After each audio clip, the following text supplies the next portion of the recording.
But to look your enemy in the eye, knowing you'll remember his face for the rest of your life, now that takes a stomach much stronger than you'll ever have.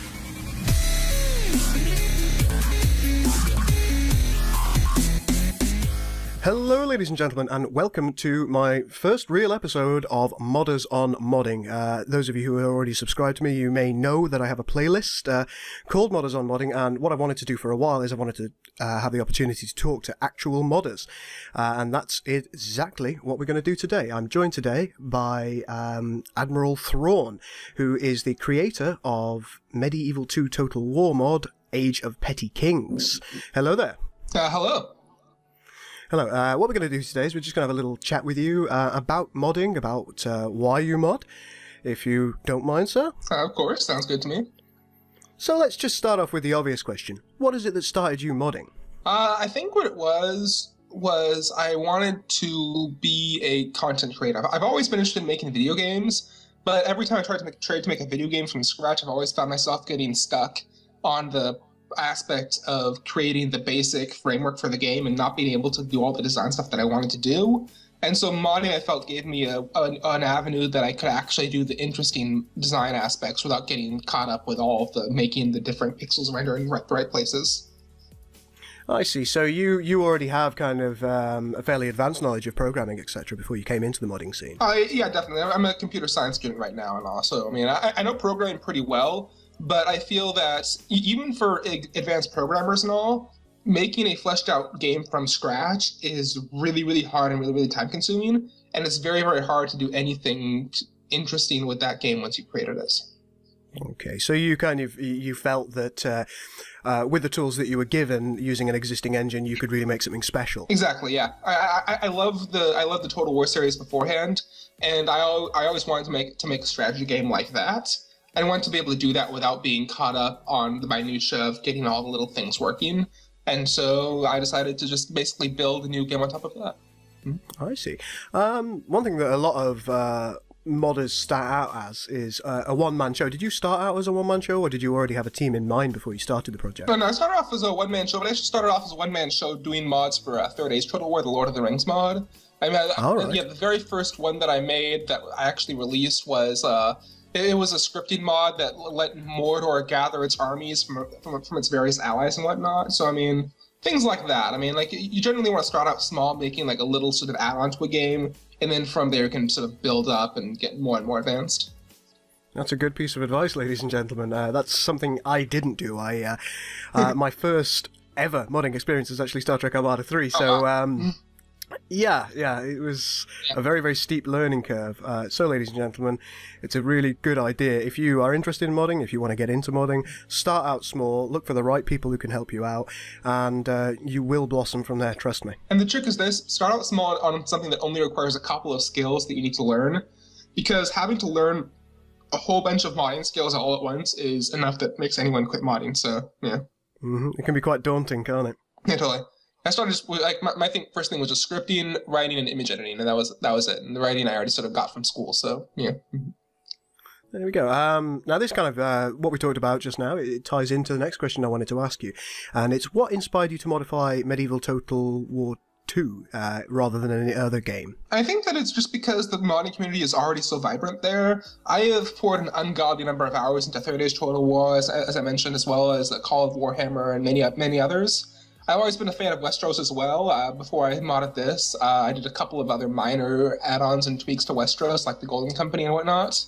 And I've been a member of the Hatsi community, so I think according to Steam, I've poured like over 700 hours into this game by now, and that's not counting the actual modding that I've done. So, I mean, I love the engine, I love the game, I feel the modding community out there is the best that there is. And yeah, I didn't want to get caught up in modding the later games that I feel aren't as polished, I guess. I mean... Yeah, I could understand that. I think people have faced quite a lot of difficulty in modding. Is it Rome 2? Yeah, Rome 2, yeah. Just because it wasn't as polished as it could be when it came out. So the people who started modding it actually faced problems from the get-go. A lot of those problems have been resolved now, ladies and gentlemen. So if you do want Rome 2, do get it. It's all right now. Yeah. It is a good game and all. I think the problem is that for those later games, the graphics are so advanced. It's very, very hard for a beginner modder to make things that look good compared to the rest of the game and all. Like in Medieval 2, everything has a lower number of pixels and whatnot, and it all looks fine because it all looks the same. Whereas with Rome, making a beginner's model in Rome is very, very hard. It would have to be very, very sort of detailed. I see.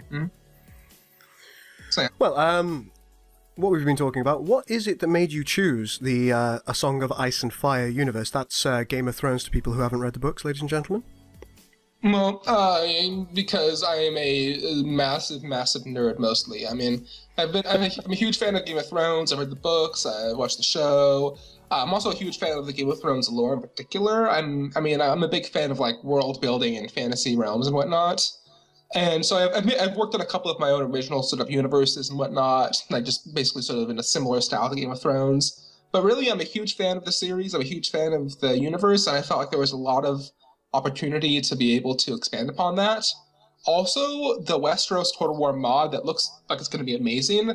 I got tired of waiting for that. I mean, it's an amazing looking mod, and I'm really excited for it. But okay. I mean, like it's been taking quite a bit of time, and so I figured, you know what, I'm just going to put this out right now and make it different enough from that mod that you can sort of have them stand next to each other. But yeah. Mm-hmm. Yeah, it's a good thing to do. That is, it's always a good idea as a modder to try not to step on the toes of any other modding groups. Oh, yeah, totally. And one thing that you've done with this mod is you haven't set it in the time frame of Game of Thrones. Even what you've actually done is you've taken it how far into the past? About 2,000 or so years, 2,000 to 4,000. It's all very vague. I mean, George R.R. Martin makes it pretty clear that everybody says it's like 10,000 years or like 11,000 years, but really it's probably much, much less than that. So nobody really knows, but yeah, a couple thousand years in the past. I see. So that's kind of after the time of the first men, yeah, and after the Andals have colonized. Yeah, well, it's sort of in the middle of the Andal Invasion, because I mean, the Andal Invasion wasn't like they marched in there and conquered in a couple of weeks and all. It took like centuries. It took thousands of years, really. I mean, so the southern parts of Westeros are already pretty heavily Andal colonized, whereas the Riverlands are still a war zone and the Vale is still a war zone. And so there's fighting going on there. Also, the Iron Islands are still a war zone. So there's fighting all along sort of that bar across Westeros. But the southern parts of it are all very Andal, and they're all fighting each other, and the northern parts are all very First Men. Yeah, that's something that I picked up on a little bit. I actually started a game earlier on today. You'll be seeing a little bit of footage of it as we carry on, ladies and gentlemen. As House Grey Iron. Mm-hmm. Yeah. And that was quite a nice and interesting start. I was immediately attacked by House Whore. Mm-hmm. Was it House Whore? Yeah. Hoar, I think. I don't know. I don't like to call House Whore because it sounds like they're, Lady of the Night, but I mean, yeah, something like that. We'll call it Hoa. Yeah. We'll go with that. Mm-hmm. I was immediately attacked by them, which is, that is actually a lore plot piece. Mm-hmm. And that gave me quite a quick introduction to what was going on, what houses were fighting, and it also showed me immediately that this wasn't the same time frame as Game of Thrones, because that house didn't really exist in the time frame of Game of Thrones. Totally, yeah. I mean, a lot of the houses that are currently in this game were wiped out a long time ago. I mean, I think about half of them are currently don't exist. Yeah, or they change their names as well, don't they? Sometimes they do. I don't recall any that change their names, but I know that there's a lot of offshoots that are currently around. And there are also some assimilations, like one kind of what you would call one of the larger houses will go and become members of another house effectively through interbreeding, through marriage, or through the mainline destruction of said house. Like, for example, House Gardner is a good example. Oh yeah, totally. I mean, yeah, there's Gardner blood in most of the Reach houses today, but the Gardners themselves were wiped out at the Field of Fire, so yeah. I hope everybody's following this, ladies and gentlemen. If you haven't read the books, do pick up a copy of each and every book that George Martin has written. They are absolutely full of lore. They're full of songs that describe the past. They're very, very comprehensive. Yeah, they're great. Even if you watch the TV show, the TV show is great, but the books add a whole lot more. So we do They really do. Yeah. Right, ladies and gentlemen, we better get back to business now, because we'll talk about it all day if we're allowed to. one thing I wanted to ask is, are there any specific limitations that you face in modifying the engine that you've used? Unfortunately, yes, quite a few. Now, so Medieval 2 has these hard-coded limits that have to do with the allocation of memory in the computer. I'm not going to go into too much detail because that would probably bore 99% of the audience. But basically, there's hard-coded limits on the number of factions you can include, the number of settlements, the number of units, and a couple other things as well, which means that I'm very limited in how many factions I can actually include in the game. So you can have at most 30 factions, and I'm having to actually delete one of them, House Sunderland. They're not going to be in 2.0 because I only had room for one faction, and I wanted to include the Night's Watch and the Wildlings. So I'm going to have to remove them, and so I can add the extra one. But yeah, it's very, very frustrating to have those sort of limits involved. I also had to remove the provincial levy system, like the ones where each individual castle has its own levies. Now it's going to be just each sort of recruitment region has its own levies, just because I wasn't able to have enough units to make all of the new ones that I'm planning to make. So that's actually one of the things about your mod that I really liked. There's a specific thing that you do where you have to destroy a house in order to gain access to their faction-specific units, if you will. That's still in it and all, because what it is destroying an entire faction. You have to destroy the entire faction to be able to gain access to their units, which is still in there. But I also made the thing where basically each individual castle has its own unique levy. So you'll have like Blackwood levies, Tully levies, Vance levies, like that. And then you conquer that castle. You can recruit the Vance levies in the Vance castle and all that. Mm-hmm. Now I've gotten rid of that, so instead it's basically just sort of all around sort of Blackwood levies like that. Mm-hmm. I see. But there are specific units, and you'll see it during the course of the video. Like, for example, there's the Greyjoy Raiders. Yeah. And they're specific to Pike, I believe, aren't they? Yeah. So basically, I'm going to be removing units like that are specific to one castle. I'm going to be adding some unique AOR units, but there's a lot of like sort of generic levy units that it's like each castle has its own unique ones, like how like Rowan levies, Oakhart levies, Hewitt levies, etc. They're going to be merged into their own sort of regions. Mm-hmm. I see. Now, a lot of people might be wondering, and we've covered this just now. Why isn't House so and so included? You've covered that via the limits. In addition to that, there is a timeline gap. Yeah, there is. Yes, I mean a lot of the houses we know today in Westeros don't exist right now. The Targaryens, for example. At the moment, Valyria is still a bunch of shepherds and all. I haven't actually found the dragon eggs yet, so the Targaryens, they probably exist right now, but they certainly are not conquering the world. They're probably just a couple of basically redneck hillbillies up in the mountains of Valyria. So yeah, so they aren't really a force right now. The Baratheons, they were actually like sort of an offshoot of the Targaryens and all, who stole the sigil and colors of the Durandons, who currently rule the Stormlands.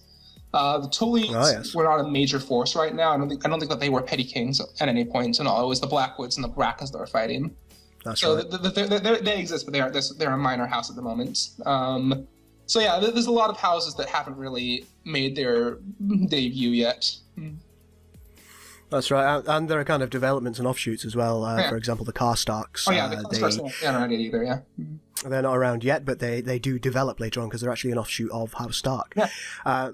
Anyhow, right, what else did I want to ask you? I have many questions. Now, you have a lovely map of Westeros that you use. Are you the original creator of the map? Or no. Is it something that you've made use of? Well, what it is the map was originally created by this guy called Toho, who's on our forums, and he is pretty awesome.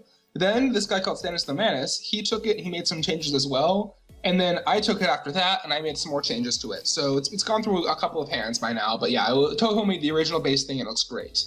But yeah, I then went and changed around some things. I added, like, for example, I put the Eyrie on top of the mountain and all instead of just in the Vale. I added some other mountains and whatnot, where they moved around the Westerlands a bit to make them more lore accurate. And then also I added, for 2.0, I'm adding all the areas north of the wall, and I'm redoing all the islands. That's something I'll actually show, ladies and gentlemen. The piece of video that's just showing right now is from one of Admiral Thrawn's. I'm going to link you his channel. It's from one of his videos that he posted fairly recently, showing how he edits height maps, particularly, and he's doing some of the mountains in the north in this video. Really, really cool to actually see him doing that, and I'm really pleased that he released that video, because that's what made me get in contact with him. Mm-hmm. Yeah, I gotta say, it makes it much more interesting when you're doing height maps and all, because height maps can get kind of boring sometimes. So doing them and sort of narrating it can actually be more interesting when you're doing it. So yeah, I would imagine so. Yeah. Okay, so one thing that we've been looking at is the unit rosters, the recruitment.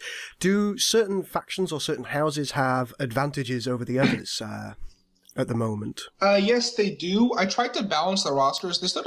There's really sort of four major rosters in the game and all. I mean, I'm going to be the next version will have a lot more variation and all, but the current version of the game that's out right now, there's the Dornish rosters, the Andal rosters, the First Men rosters, and the Ironborn rosters.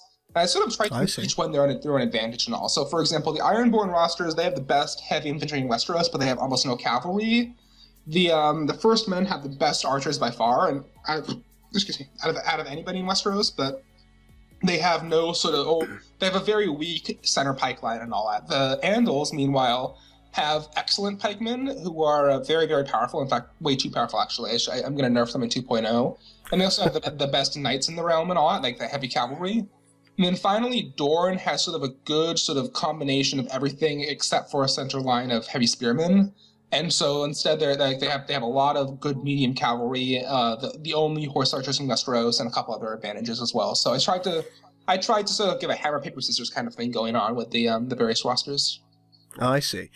So it's always good to pick a faction or an area that's going to suit your playstyle. For example, if you want to be a very quick moving. Yeah, that's Dorne. Well, yeah, that would be kind of like the lightning strikes from Dorne. Do they have a large grouping of lancers as well? Oh yeah, totally. Yeah, with Dorne, they most factions when Westeros have a unit of sort of knights that are like either actual knights or sort of heavy firstmen cavalry, and then they have really, really, really bad outriders.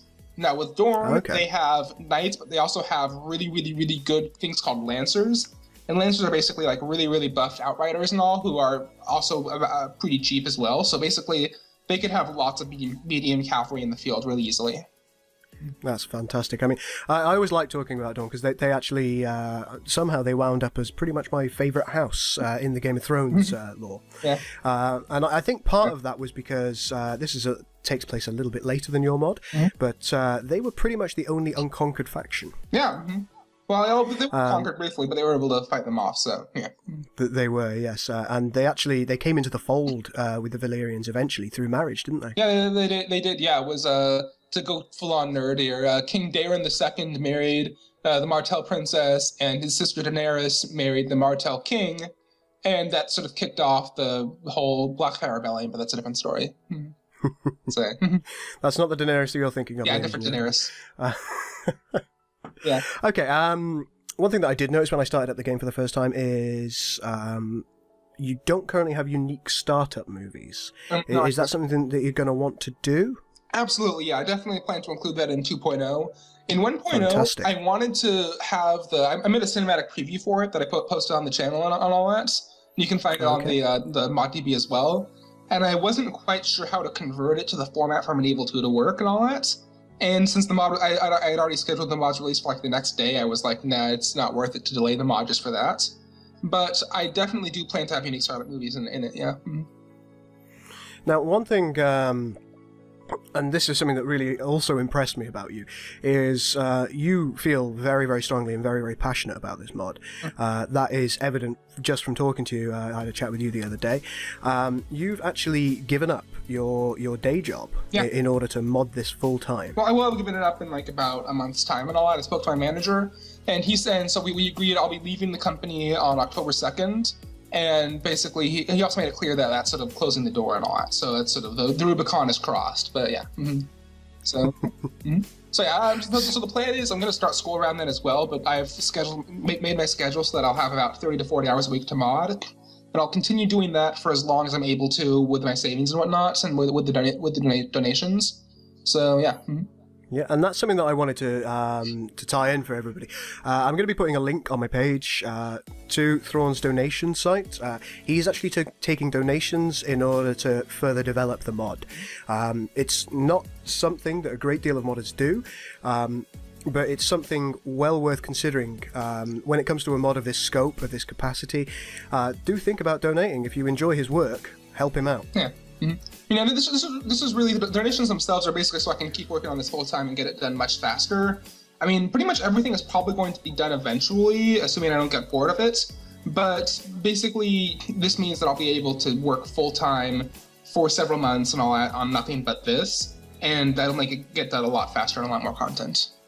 That's fantastic. In addition to that, is there anything that you're looking for at the moment? Like, for example, another small thing that I noticed is currently a lot of the units, they have original voices from Medieval Total War 2. Yeah. Are you looking for voice actors, or are you looking for help in order to put new original sounds in? I definitely plan to do that at some point. I'm not sure how to, and I'm gonna be looking into it. I probably will put up a call for voice actors at some point and all, because once I figure out how to actually get new voices in, I'm going to need to have more than just my voice saying, "Yes, my lord," or whatnot, so, yeah.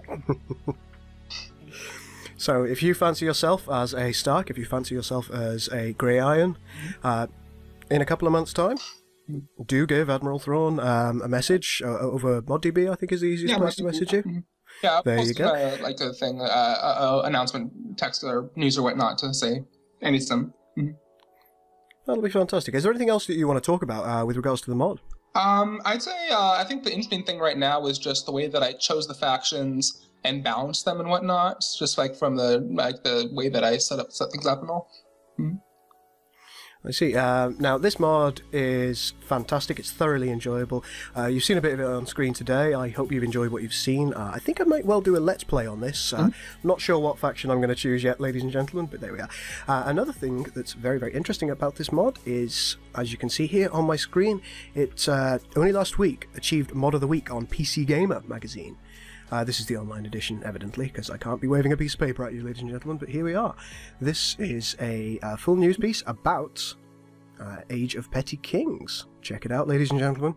Bit of an ego boost right there, but yeah. Yeah, it's a big thing to have your mod up in such a reputable. What's the word? We're gonna call it magazine because that'll. Sure, it says magazine. Yeah, I'm not sure if they've actually printed it, but yeah. Okay, I think that's pretty much all I wanted to ask you. I'll be posting a little bit more gameplay, probably within the next week or so, and perhaps starting a Let's Play off, ladies and gentlemen, if that's what you want me to do. Once again, thank you very much for listening, and thank you very much for joining me, Admiral Thrawn. Of course, pleasure to be here. Thank you very much, ladies and gentlemen. If you like what you've seen today, please do like the video, please subscribe. I'm going to be leaving links to everything that we've spoken about, the mod itself, in addition to the donation page, etc., in my description. So do click on that, and if you've got 50 cents, if you've got $1 to spare, please hand it over. Goodbye, everyone. Bye.